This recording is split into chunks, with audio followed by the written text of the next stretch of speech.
Assalomu alaykum yurtdoshlar. Mana Open byudjetda yutib olingan yo'lda ahvoli mana 1 yil bo'lgan yo'q mana. Hozir qolgan joylarni ham ko'rsatish. Kecha kun sel kelgan joy, mana ko'primiz, mingtalik ko'prigimiz to'lib oqqan. Buni mana shu hovlini pastida 100 metr chiqsa kerak. Balki 100 shu o'rtada 50 talik turba qo'yilgan. Bu 100 metr oralikda suv yo'q bo'lib ketmaydi yo bo'lmasa yer yutib ketmaydi, bo'linadigan joyi yo'q. 1000 talik turbaga borayotgan suvni 500 talik turba bilan o'tkazmoqchi bo'lgan.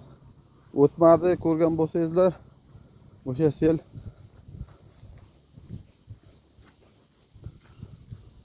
ustidan oqib o'tdi, mana 500 talikka sig'masdan. Yana 500 taligimiz kalta edi, ikki yonidan beton qo'yib cho'zgan.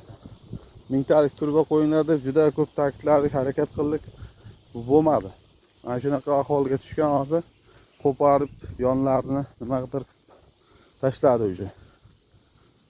Ustida rosa o'tdami joyga nima qilib tashladi. Yana bir tomoni xalqimiz mana yelib yugurib mana shu Open byudjetdan o'tdi, mana yo'lning o'rtasida o'tlar chiqib yotibdi, mana asfaltda. Yuqorligi sababida qarang, e'tibor qiling, hozir men metrlayman.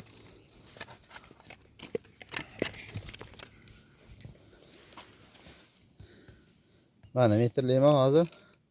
Bemalol ko'rishingiz mumkin. Mana 3 sm ga yetayotgan yo'q, 2 sm bo'lyapti.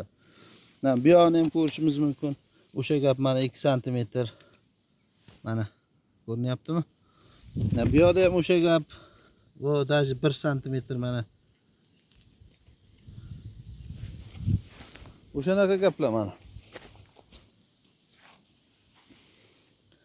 Bu yoqda ham o'sha gap. Mana 2 sm. May. 21-may bugun.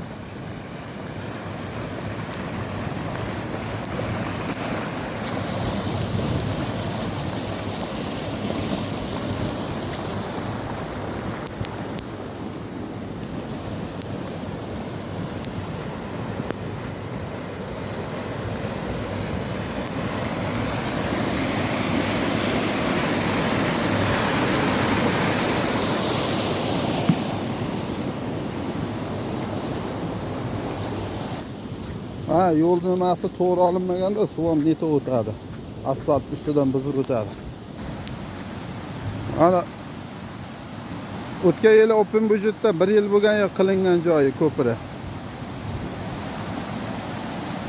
Sel kelsa oqib o'tib ketadi ustidan deb 1000 marta aytdim. Bilganini qilib ketgan, mana kelayotgan sel mana.